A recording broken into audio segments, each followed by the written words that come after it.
Budget এলেই কোন পণ্যের দাম বাড়বে আর কোন পণ্যের দাম কমবে সেটি থাকে মানুষের আগ্রহের কেন্দ্রবিন্দুতে। এবারও আমরা জানতে চাই বাজেটে অর্থমন্ত্রী আমাদের জন্য কোথায় স্বস্তি রেখেছেন, বাড়তি দামের অস্বস্তি বা যুক্ত হচ্ছে কোথায় কোথায়।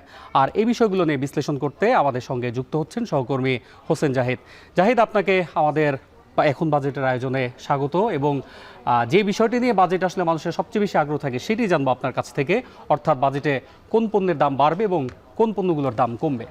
অন্যয় আসলে সন্ধ্যাবেলা দ্বীপ জ্বালার আগেই কিন্তু সকালবেলা চলতে পাকানো এই সরকারের আগামী 5 বছর কেমন হবে তার কিন্তু কিছুটা আভাস ইতিমধ্যে আজকে যে ঘোষিত হচ্ছে বাজেট, সে বাজেটে কিন্তু আভাস ইতিমধ্যে পাওয়া গিয়েছে। এবং আপনি যে প্রশ্নটি করলেন কোন কোন পণ্যের দাম কমবে কোনটি বাড়বে, এটি আসলে দর্শকদেরও সাধারণ নাগরিকেরও কিন্তু বেশ আগ্রহের জায়গাটি থাকে। তো আসলে এই কোন কোন পণ্যের দামগুলো কমছে সেগুলো কিন্তু শুরুতে আমরা আলোকপাত করতে চাই, স্বস্তির খবরটুকুই আসলে জানতে চাই।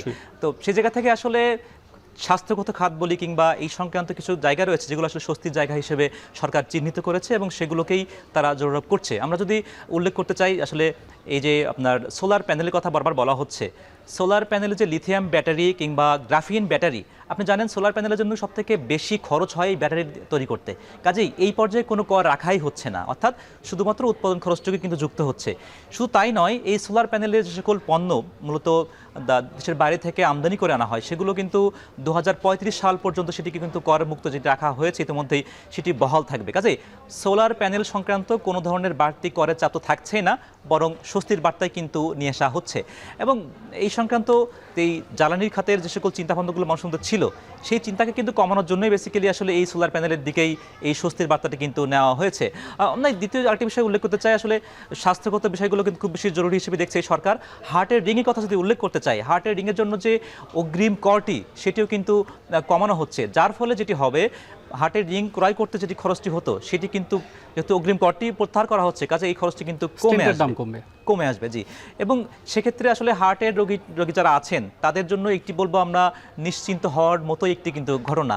এবং হার্টের পরেই কিন্তু আসলে কিডনির কথা যদি উল্লেখ করতে চাই, কিডনি ডায়ালিসিস করতে যে খরচটি ছিল সেখানেও অগ্রিম কর কিন্তু প্রত্যাহার করা হবে। এবং এখন যেই খরচটা দিয়ে মানুষ ডায়ালিসিস করেন সেটি কিন্তু প্রায় 600 টাকার মতো কিন্তু কমে আসবে, অর্থাৎ মানুষের জন্য স্বস্তি বার্তাই কিন্তু দেবে কিডনি ডায়ালিসিসের ক্ষেত্রে, অর্থাৎ ডায়ালিসিসের খরচটাও কমবে এবং সেটি কমপক্ষে 600 টাকা হতে পারে এবং এর বেশি কিন্তু আরও বেশি পরিমাণেও কিন্তু সেই সংখ্যাটা কিন্তু হতে পারে। কাজে এটি স্বস্তির খবরই আমরা বলতে পারি। আমরা যেহেতু হার্টের কথা বললাম, কিডনির কথা বললাম, এর পাশাপাশি জীবন রক্ষাকারী যে সকল জরুরি ওষুধগুলো রয়েছে অন্য আপনি জানেন সেগুলো এমন 68টি কাঁচামাল সেটি সরকার বলছে আমরা আসলে এটিকে কর মুক্ত রাখবো, অর্থাৎ এটি নিঃসন্দেহে সরকারের একটি ইতিবাচক পদক্ষেপ। যেহেতু এই কাঁচামালেই আসলে কর রাখা হচ্ছে না, কাজেই এই জীবন রক্ষাকারী ওষুধের কিন্তু দামটাও নাগালের মধ্যেই থাকবে। একটু উদাহরণ দিয়ে উল্লেখ করতে চাই, ক্যান্সারের ক্ষেত্রে যে সকল ওষুধগুলো ব্যবহার করা হয়ে থাকে সেখানে কর রেয়াত কিংবা আমরা যদি আরও সহজ ভাষায় বলি, জনগণের ভাষায় বলি, কর মুক্ত রাখা সেটি কিন্তু রাখা হচ্ছে এবং ক্যান্সারের মতো রোগের জন্য। কাজেই সেখানেও এই 68টি কাঁচামালের পাশাপাশি ক্যান্সারের মতো দুরারোগ্য ব্যাধি বলি, জীবন রক্ষাকারী যে সকল ওষুধগুলো রয়েছে সেখানেও এই করের বোঝা যেহেতু কমানো হচ্ছে, কাজেই সেখানেও কিন্তু স্বস্তির বার্তাই রয়েছে।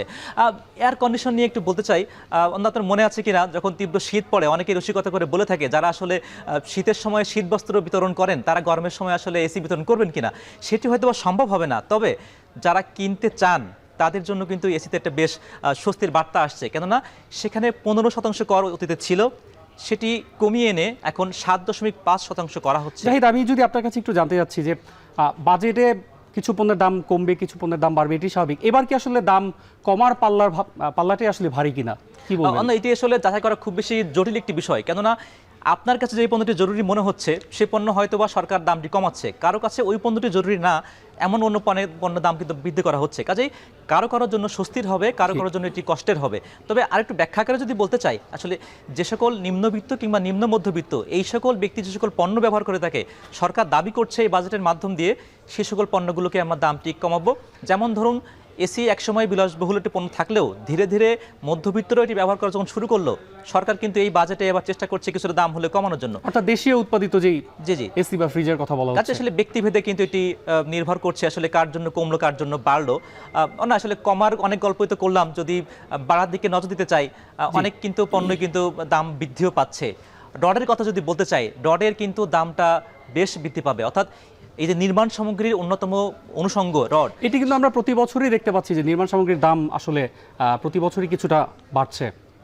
হ্যাঁ, এবার সেটি বাড়বেই এবং সেই সংখ্যাটি কিন্তু 10%। কাজে যারা নির্মাণের প্রতি পরিকল্পনা করছিলেন তাদেরকে এই অতিরিক্ত 10% মাথায় নিয়েই কিন্তু আগাতে হবে। এবং শুধু রড বলেই কথা নয়, ইস্পাত সংক্রান্ত যে সকল পণ্যগুলো রয়েছে তার মধ্যে রড তো অন্যতমই, এই সকল পণ্যগুলোতেও কিন্তু একই হার প্রযোজ্য হবে। কাজেই এই নির্মাণের সঙ্গে যুক্ত রড কিংবা ইস্পাত সামগ্রী সবগুলির পণ্যের দাম যেহেতু বৃদ্ধি পাচ্ছে, কাজে আসলে যারা ঘর নির্মাণ করতে চাচ্ছেন ফ্ল্যাটের দাম কিছুটা বাড়বে সেটা আমরা আশা করতে সেটি অবশ্যই বাড়বে বলে কিন্তু আশঙ্কা করা হচ্ছে। মানে আরও তো দাম বাড়ার যে সংখ্যা সেটি কিন্তু আরও বেশ কিছু পণ্য আছে। এমন কিছু পণ্য উল্লেখ করতে চাই আমরা, তামাকজাত যে পণ্যগুলো রয়েছে, বিশেষ করে আপনি সিগারেটের কথা বলতে পারেন। সিগারেটের যে নিকোটিনটি রয়েছে, সেই সিগারেটের যে তামাক যেটি রয়েছে সেটি কিন্তু 350% অতিরিক্ত কর আরোপ করা হবে। আরও সহজ ভাষায়, জনগণের ভাষায় যদি বলতে চাই, সরকার 4টি শ্রেণী ভাগ করেছে। যারা একেবারে নিম্নবিত্ত তারা কোন ধরনের ধূমপান করে থাকে তার ক্ষেত্রে করের হারটি একরকম রাখা হয়েছে। যারা একটু মধ্যবিত্ত কোন ধরনের সিগারেট ধূমপান করে থাকে, এভাবে মোট 4টি শ্রেণী ভাগ করে কিন্তু এতে করে কি আসলে ধূমপায়ীদের সংখ্যা কি আসলে কমছে বলে আপনি মনে করেন? না, আসলে সংখ্যাটি কমে না। তবে সরকারের যে যুক্তি, এই যে অতিরিক্ত করটি আমরা নিচ্ছি এর ফলে এই টাকাটি পুনরায় আবার অন্যভাবে স্বাস্থ্য খাতে ব্যয় করা হচ্ছে। যারা ধূমপানের কারণে যারা আসলে ক্ষতিগ্রস্ত হচ্ছেন, অসুস্থ হচ্ছেন, হৃদরোগ কিংবা অন্যান্য ক্যান্সার আক্রান্ত হচ্ছেন, সেই সকল চিকিৎসা যে সরকারিভাবে দেওয়া হয় সেখানে সরকারি ভর্তুকি দেওয়া লাগে। কাজেই সরকার একদিক থেকে আয় করছে, সে আয় করা বিষয়টিও কিন্তু আসলে অন্য খাতে ব্যয় করাটি হচ্ছে।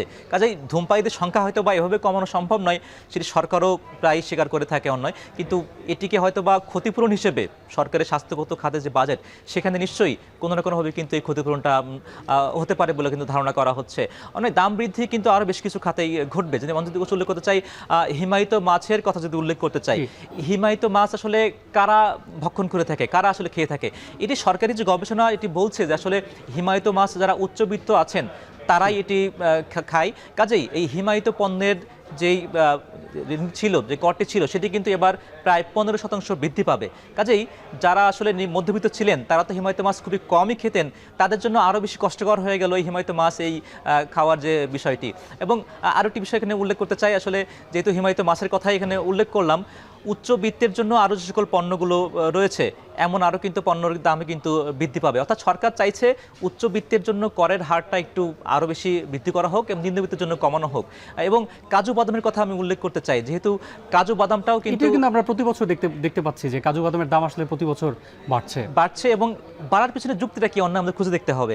কাজু বাদামের বিপরীতে দেশীয় যে সকল বাদামগুলো রয়েছে সেগুলোর প্রতি যাতে করে যারা ক্রেতা আছেন তারাও আগ্রহী হয়। এর পাশাপাশি কাজু বাদামের কিন্তু বড় একটা অংশই, প্রায় পুরোটা অংশ কিন্তু বিদেশ থেকে আনতে হয়, কাজেই ডলারের উপর চাপটাও পড়ে। এখন যাদের জন্য এই উচ্চবিত্তের জন্য কাজু বাদামটা আনতে হচ্ছে তাদের জন্য সরকার আসলে এই খরচটি করতে চান না, বরং যারা এটি কাজু বাদামটি খাচ্ছেন তাদের কাছ থেকে এই অতিরিক্ত কর আরোপ করে সরকার কিন্তু এই টাকাটা কিন্তু নিয়ে আসছেন। পরিমাণ যদি উল্লেখ করতে চাই, আগে কিন্তু ছিল মাত্র 20%, সেটি এবার 5% বৃদ্ধি করে, অর্থাৎ প্রতি কেজিতে যদি আপনার আগে 20 টাকা কর দেওয়া লাগতো এখন কিন্তু সেটি 25 টাকা কর দেওয়া লাগছে। কাজের সংখ্যাটা কিন্তু আপনি যেটি বললেন প্রত্যেকবারই আসলে বৃদ্ধি পায়, এবারও কিন্তু বৃদ্ধির দিকেই থাকবে। কাজে আসলে এই খাদ্যপণ্য বলি বা ব্যবহার্য পণ্য বলি, উচ্চবিত্তের দিকেই এই করের চাপটা কিন্তু তুলনামূলক বেশি থাকবে। আরও একটি বিষয় আমরা প্রতি বছর দেখতে পাই যে দাম বাড়ার তালিকায় থাকে, সেটি হচ্ছে জ্বালানি চালিত যেই গাড়ির কথাগুলো বলা হচ্ছে, সে বিষয়ে আপনার কাছে কি তথ্য রয়েছে? জ্বালানি বিষয়টা উল্লেখ করতে চাই, তার আগে একটু প্লাস্টিক পণ্য নিয়ে একটু কথা বলবো। প্লাস্টিক দ্রব্যটা আসলে কেন সরকারের জন্য চক্ষুশূল? প্লাস্টিক কিন্তু অপচনশীল এবং প্লাস্টিক কিন্তু সহজেই না, আমি বলবো যে একেবারেই কিন্তু তারা কিন্তু জমিতে বা মাটিতে পচনশীল নয়। কাজে সরকারের কাছে মনে হচ্ছে এটি আসলে পরিবেশের জন্য বেশ ক্ষতিকর। এই দৃষ্টিকোণ থেকে সরকার প্লাস্টিক যে পণ্যগুলো রয়েছে তার উপর কিন্তু অতিরিক্ত কর আরোপ করছে, পরিবেশ দূষণ কমানোর একই সঙ্গে প্লাস্টিকের বিপরীত কি হয় আসলে, যে সকল পণ্যগুলো রয়েছে প্লাস্টিকের বিপরীতে মনে করেন যেগুলো জমিতে পচনশীল কিংবা ভূমিতে পচনশীল, প্রকৃতির সঙ্গে মিশে যেতে পারে, ক্ষতিকর না, এমন পণ্যের প্রতিও যাতে করে ক্রেতারা আগ্রহী হয়ে ওঠেন সেজন্য কিন্তু এই প্লাস্টিক দ্রব্য, বিশেষ করে চেয়ার টেবিল বলেন কিংবা প্লাস্টিকের অন্যান্য সামগ্রী বলেন, সেদিকে আগ্রহী না হয়ে মনোযোগটা যাতে করে অন্যদিকে হয়। এবং আপনি যেটি জানা আগ্রহ প্রকাশ করলেন জ্বালানি বিষয়টি, সেটি আমরা শুরুতেই উল্লেখ করেছিলাম যে সোলার প্যানেল সংক্রান্ত কিংবা এই সকল বায়োগ্যাস সংক্রান্ত এই সকল উদ্যোগগুলোতে কিন্তু সরকার আসলে খুবই ইতিবাচক। কাজেই জ্বালানি বিষয়টি খুব বেশি সাধারণ মানুষের জন্য যারা আসলে এই সকল বিষয়ে নজর দিচ্ছে তাদের খুব বেশি চাপের হবে না বলে কিন্তু মনে করা হচ্ছে। হোসেন জাহিদ, আপনাকে অসংখ্য ধন্যবাদ।